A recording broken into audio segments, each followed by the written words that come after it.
No vídeo de hoje vamos trazer a análise do BRCR11, o maior fundo de lajes corporativas da Bolsa. Vamos analisar os seus principais dados, vamos comparar os seus números com outros fundos de lajes corporativas. E vamos trazer também uma informação importante para o investidor neste fundo, identificando o principal motivo para a queda do valor da sua cota ao longo dos últimos meses. Se o vídeo ajudar em seus estudos, fique à vontade para curtir, compartilhar e se inscrever em nosso canal.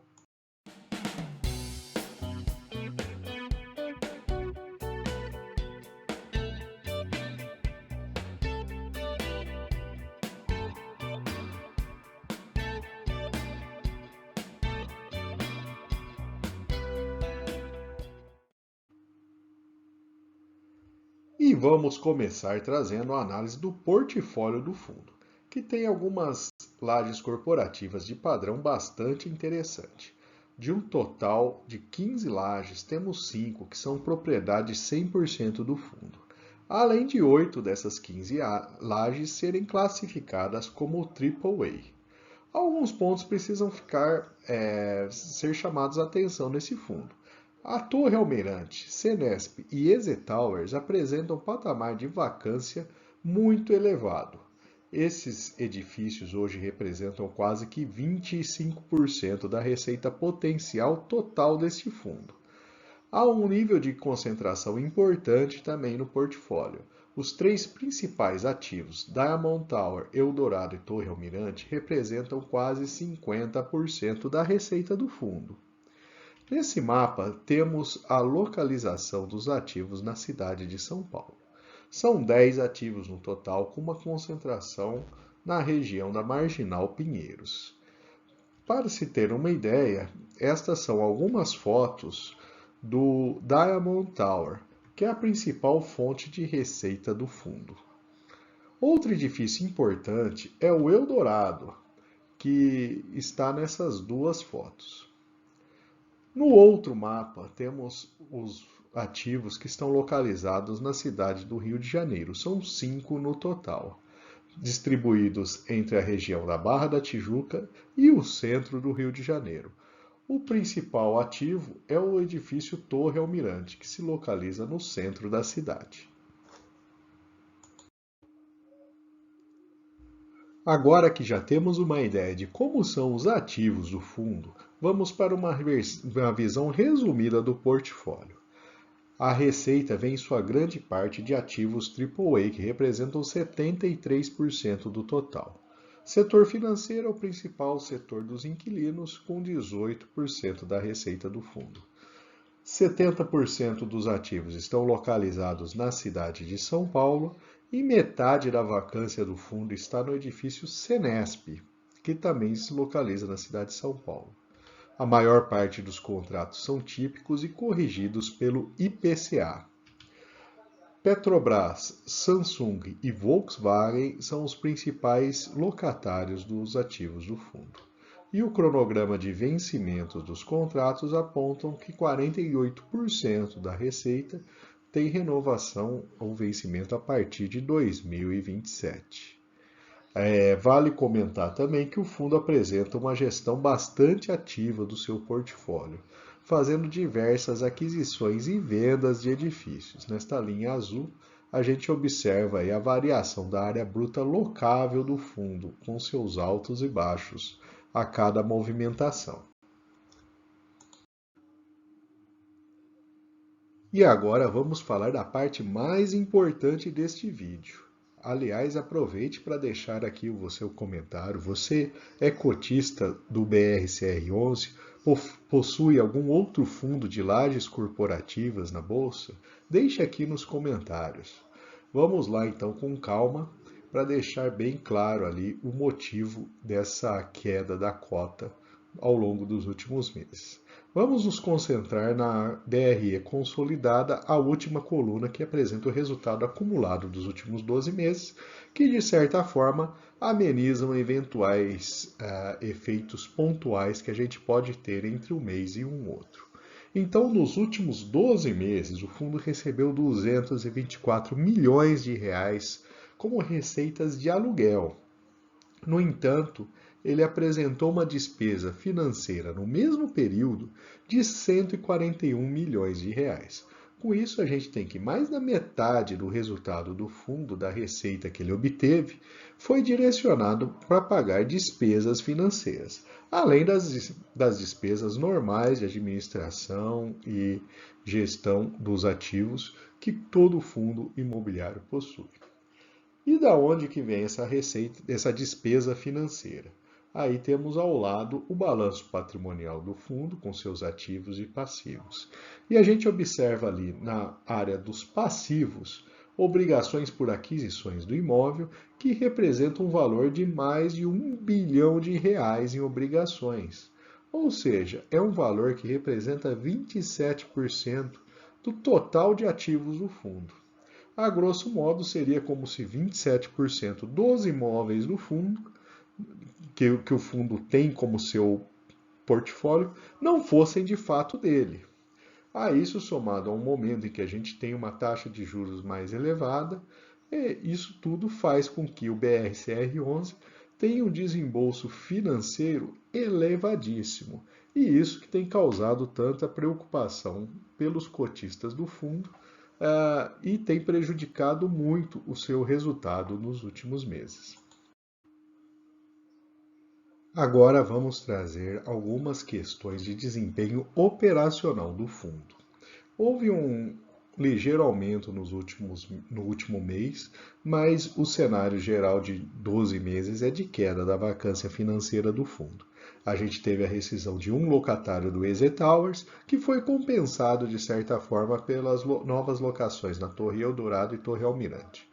Vale a pena observar no gráfico à direita que temos uma distribuição ligeiramente maior do que o FFO do fundo nos últimos meses, que é basicamente o que o fundo recebe das suas operações, né? No mês de maio, o fundo apurou um lucro contábil devido ao recálculo do valor justo dos imóveis, por isso tem esse pico no gráfico. Algumas notícias do fundo que valem a pena serem comentadas é a respeito dessa nova locação no edifício Eldorado, que é por 5 anos, e o inquilino é uma empresa da área de energia elétrica. E o fundo tem também adotado algumas estratégias de alongar o perfil da sua dívida na busca de maior liquidez. Então tem aí um processo de várias negociações referentes a essas obrigações de aquisições de imóveis. Aliás, a título de curiosidade, né, a gente viu que o custo financeiro dele está na casa de 144 milhões. Se a gente voltar lá atrás, em dezembro de 21, por exemplo, esse valor era de 55 milhões. Então, assim, a gente teve quase que triplicou o valor da despesa financeira do fundo, sendo que as receitas subiram bem pouco aí, acompanhando os indicadores de inflação. Já a cota de mercado está sendo negociada a valores bem mais baixos que a cota patrimonial há algum tempo. A gente observa que a cota patrimonial nessa linha azul claro no gráfico de baixo varia muito pouco. Já a cota de mercado apresenta oscilações mais relevantes. No gráfico de cima de retorno ao cotista, a gente observa que nos últimos 24 meses o retorno ficou em 0,2% negativo comparado com 13,2% de retorno no IFIX. Portanto, foi um investimento pior do que o IFIX, até o fato de ele não ter recuperado ainda totalmente, né, um patamar de vacância no pós-pandemia. E vamos trazer agora a comparação do BRCR11 com outros grandes fundos de lajes corporativas da Bolsa.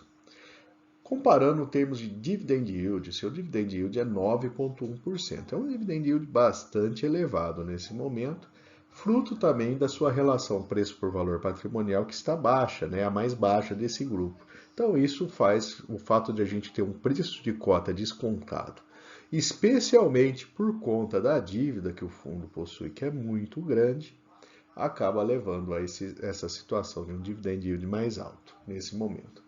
O crescimento de dividend yield em 3 anos caiu 1%, Dentro dessa área de lajes corporativas, a gente teve fundos aí com desempenho um pouco melhor, o HGRE e o PVBI, mas fundos também que apresentaram uma queda acentuada aí nos seus dividendos. A sua liquidez média diária está na casa de 1,9 milhões, que é uma liquidez boa, não chega ao patamar de 3 milhões, como aí uma parte desses fundos apresenta. E é um fundo que tem um número de cotistas bastante relevante, na casa de 150 mil. Ele tem 0,8% somente em caixa, ele está aí na média do grupo, tem um patrimônio de 2,7 bilhões, e a sua taxa de administração é a segunda mais alta deste grupo. Comparando o histórico de investimento, quem investiu há 1 ou 2 anos atrás, penou aí com a desvalorização da cota. E mesmo com os dividendos pagos no período, ainda ficou no negativo. Já neste gráfico, a gente observa a valorização ou desvalorização da cota nos últimos 5 anos. Então, a gente teve aí um pico no período pré-pandemia, e aí, ao longo do desenvolvimento da pandemia e no pós-pandemia, a gente teve quedas acentuadas no valor da cota do fundo. A sua relação preço-valor patrimonial está em 0,61 nesse momento, e são 155 mil cotistas. Em 3 anos, a desvalorização da cota chegou a 11% ao ano.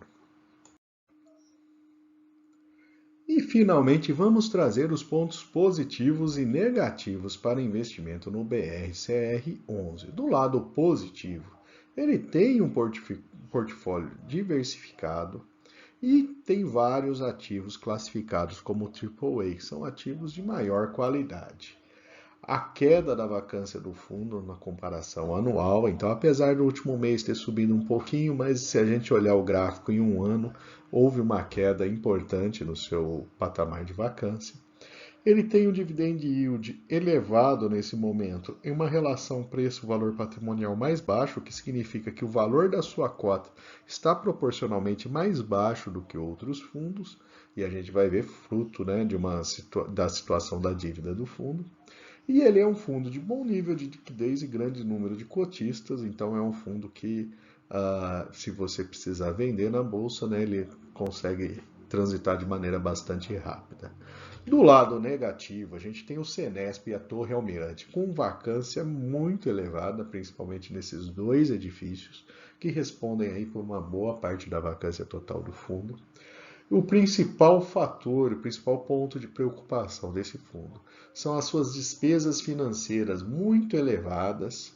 Então, a gente tem cerca de 1 bilhão de reais em dívida, e se a gente fizer uma conta ali simples do custo dessa dívida, a gente está falando aí uma dívida que tem custado ao fundo 16% ao ano.